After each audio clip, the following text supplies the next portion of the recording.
Setembro 15, lendo a história de Deus. Daniel 10 a 12. Daniel 10. A visão de Daniel, o homem vestido de linho. No terceiro ano de Ciro, rei da Pérsia, Daniel, chamado Beltesazar, recebeu uma revelação. A mensagem era verdadeira e falava de uma grande guerra. Na visão que teve, ele entendeu a mensagem. Naqueles dias eu, Daniel, passei 3 semanas chorando. Não comi nada saboroso, não provei carne nem vinho. Tampouco usei alguma essência aromática, até que se passaram as 3 semanas. No 24º dia do primeiro mês, eu estava em pé, à margem daquele grande rio, o Tigre. Olhei para cima e vi um grande vestido de linho, com um cinto de ouro puríssimo de ufaz na cintura. O seu corpo era como crisólito e o seu rosto como um relâmpago. Os seus olhos eram como tochas acesas e os seus braços e as suas pernas como reflexo de bronze polido. A sua voz era como o som de uma multidão. Somente eu, Daniel, tive a visão. Os homens que me acompanhavam nada viram, mas foram tomados de um tal pavor que fugiram e se esconderam. Assim, fiquei sozinho, olhando para aquela grande visão, fiquei sem forças, muito pálido e quase desfaleci. Então, eu escutei o que ele dizia e, ao som da sua voz, caí desacordado com o rosto em terra. Em seguida, a mão de alguém tocou em mim e me pôs sobre as minhas mãos e os meus joelhos vacilantes. Ele disse: Daniel, você é um homem muito amado, preste bem atenção no que vou dizer. Levante-se, pois eu fui enviado a você. Quando ele me disse isso, pus-me em pé, tremendo. Ele prosseguiu: Não tenha medo, Daniel. Desde o primeiro dia em que você decidiu buscar entendimento e se humilhar diante do seu Deus, as suas palavras foram ouvidas e eu vim em resposta a elas. Mas o príncipe do reino da Pérsia resistiu a mim durante 21 dias. Então Miguel, um dos príncipes supremos, veio em minha ajuda, pois eu fui impedido de continuar ali com os reis da Pérsia. Agora vim explicar a você o que acontecerá ao seu povo nos dias que virão, pois a visão se refere a uma época futura. Quando ele me disse isso, prostrei-me com o rosto em terra sem conseguir falar. Então, um ser com aparência humana tocou nos meus lábios. Eu abri a boca e comecei a falar. Disse aquele que estava em pé diante de mim: Estou angustiado por causa da visão, meu senhor, e quase desfaleço. Como pode este teu servo conversar contigo, meu senhor? As minhas forças se foram e mal posso respirar. O ser com aparência humana tocou em mim outra vez e me deu forças. Ele disse: Não tenha medo, você que é um homem muito amado, que a paz seja com você. Seja forte, seja forte. Ditas essas palavras, senti-me fortalecido e disse: Fala, meu senhor, visto que me deste forças. Então ele me disse: Você sabe o porquê vim até você? Tenho que voltar para lutar contra o príncipe da Pérsia e, logo que eu for, chegará o príncipe da Grécia. Mas antes, revelarei a você o que está escrito no livro da verdade. E nessa luta ninguém me ajuda contra eles, senão Miguel, o príncipe de vocês. Daniel 11. No primeiro ano de Dário, o Medo, eu o ajudei e lhe dei apoio. Os reis do sul e os reis do norte. Agora, pois, vou anunciar a vocês a verdade. Outros 3 reis aparecerão na Pérsia, e o quarto será bem mais rico do que os anteriores. Depois de conquistar o poder com a sua riqueza, instigará todos contra o reino da Grécia. Então surgirá um rei guerreiro que governará com grande poder e fará o que quiser. Logo depois de estabelecido, o seu reino se desfará e será repartido entre os 4 ventos do céu. Não passará para os seus descendentes e o seu reino não será poderoso como antes, pois será desraigado e entregue a outros. O rei do sul se tornará forte, mas um dos seus príncipes se tornará ainda mais forte que ele e governará o seu próprio reino com grande poder. Depois de alguns anos, eles se tornarão aliados. A filha do rei do sul fará um tratado com o rei do norte, mas ela não manterá o seu poder. Tampouco ele conservará o dele. Ela será entregue à morte, bem como os que a trouxeram, o seu pai e aquele que apoiava naqueles tempos. Alguém da linhagem dela se levantará para tomar-lhe o lugar. Ele atacará as forças do rei do norte e invadirá a sua fortaleza. Lutará contra elas e será vitorioso. Também tomará os deuses deles, as suas imagens de metal e os seus utensílios valiosos de prata e de ouro, e os levará para o Egito. Por alguns anos ele deixará o rei do norte em paz.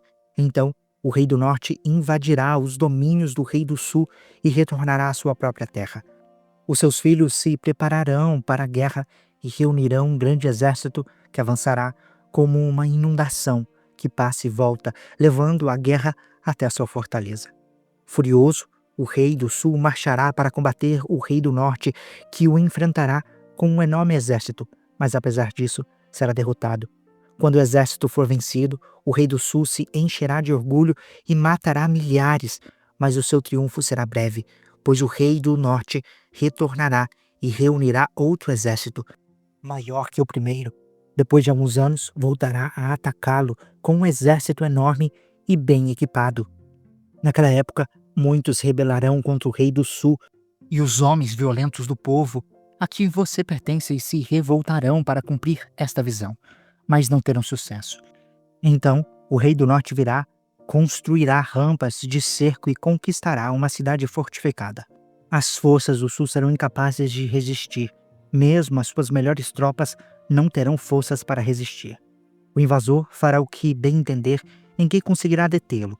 Ele se instalará na terra magnífica e terá poder para destruí-la. Virá com o poder de todo o seu reino e fará uma aliança com o rei do sul. Ele lhe dará uma filha em casamento a fim de derrubar o reino, mas o seu plano não terá sucesso e em nada o ajudará.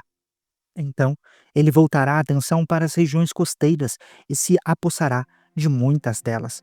Mas um comandante reagirá com arrogância à arrogância dele e lhe dará fim. Depois disso, ele se dirigirá para as fortalezas da sua própria terra, mas tropeçará e cairá para nunca mais aparecer.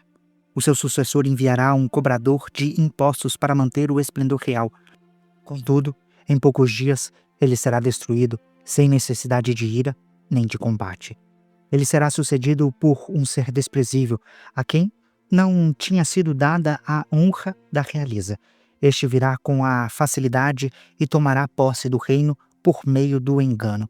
Então, um exército avassalador será arrasado diante dele. Tanto o exército como um príncipe da aliança serão destruídos.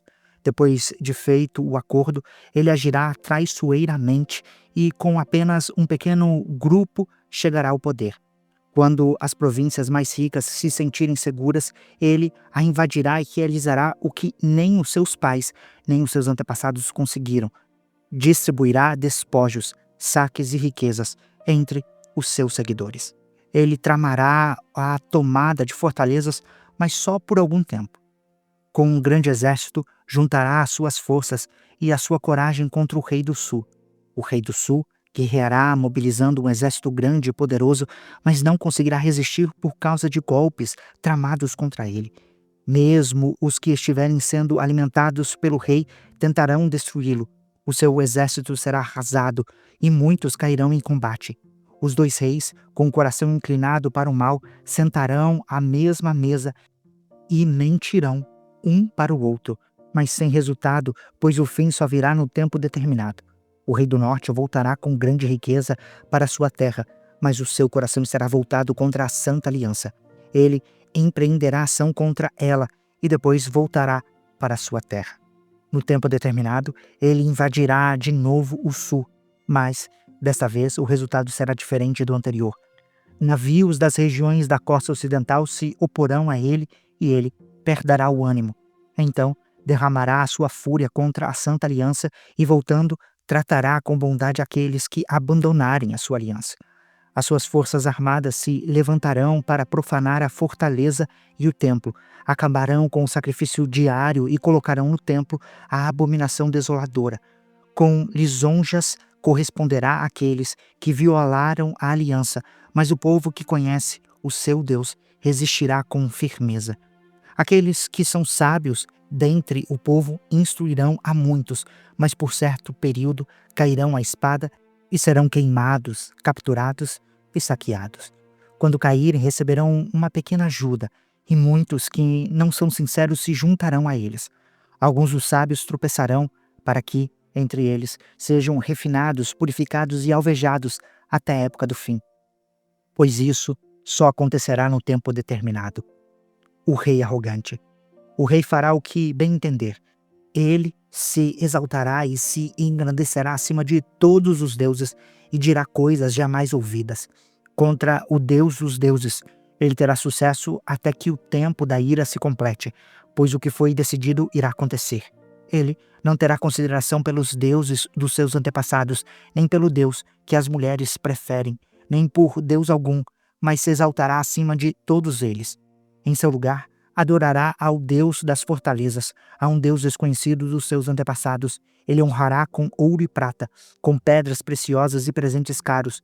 Atacará as fortalezas mais poderosas com a ajuda de um Deus estrangeiro e dará grande honra àqueles que o reconhecerem. Ele os fará governantes sobre muitos e repartirá a terra como recompensa. No tempo do fim, o rei do sul se envolverá em combate e o rei do norte o atacará com carros de guerra, cavaleiros e uma grande frota de navios. Ele invadirá muitos países e avançará por eles como uma inundação. Também invadirá a Terra Magnífica. Muitos países cairão, mas Edom, Moabe e os líderes de Amon ficarão livres da sua mão. Ele estenderá o seu poder sobre muitos países. Nem o Egito escapará, pois esse rei terá o controle dos tesouros de ouro e de prata e de todas as riquezas do Egito. Os líbios e os cuxitas a ele se submeterão. Contudo, informações provenientes do leste e do norte o deixarão alarmado, irado, partirá para exterminar e separar para a destruição muita gente. Armará as suas tendas reais entre os mares, no belo e santo monte. No entanto, ele chegará ao seu fim, e ninguém o socorrerá. Daniel 12. Os tempos do fim. Naquela ocasião, Miguel, o grande príncipe que protege o seu povo, se levantará. Haverá um tempo de angústia como nunca houve desde o início das nações até então. Contudo, naquela ocasião, o seu povo, todo aquele cujo nome está escrito no livro, será liberto. Multidões que dormem no pó da terra acordarão, uns para a vida eterna, outros, porém, para a vergonha e a repugnância eternas. Aqueles que são sábios reluzirão como o fulgor do firmamento, e aqueles que conduzem muitas às justiças serão como as estrelas para todo sempre. Mas você, Daniel, guarde em segredo as palavras e sele o livro até o tempo do fim. Muitos irão por todo o lado em busca de maior conhecimento. Então eu, Daniel, olhei e ali diante de mim havia 2 outros de pé, cada qual em uma das margens do rio.